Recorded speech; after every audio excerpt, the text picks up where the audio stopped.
रत्नागिरी जिल्ह्यामध्ये पावसाची जोरदार बॅटिंग। आजही पावसाचा रेड अलर्ट। प्रमुख नद्यांच्या पाणी पातळी वाढली। पुण्याच्या धरण साखळीमध्ये पावसाचा जोर। खडकवासलाच्या पाणी पातळीमध्ये वाढ। 24 तासामध्ये खडकवासला धरणामध्ये 18 मिलीमीटर पावसाची नोंद। राज ठाकरे मुख्यमंत्री फडणवीसांना भेटले। मुख्यमंत्री राज ठाकरेंना भेटले असं बोलून गैरसमज पसरवू नका। संजय राऊतांच्या विधानावर आशिष शेलारांची प्रतिक्रिया।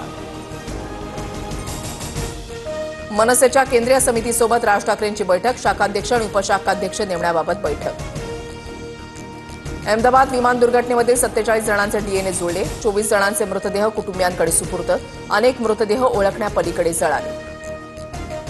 माजी मुख्यमंत्री विजय रुपाणींच्या मृतदेहाची ओळख पटली। संध्याकाळी कुटुंबियांना रुपाणींचा मृतदेह सोपवण्यात येणार। राजकोटमध्ये रुपाणींच्या पार्थिवावर अंत्यसंस्कार होणार।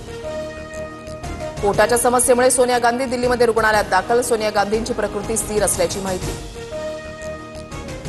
राज्यात कोरोनाचे 40 नवीन रुग्ण। मुंबईमध्ये 22 तर पुण्यामध्ये 10 नवे रुग्ण। राज्यातील एकूण 540 कोरोनाचे सक्रिय रुग्ण। आतापर्यंत कोरोनामुळे 28 जणांचा मृत्यू।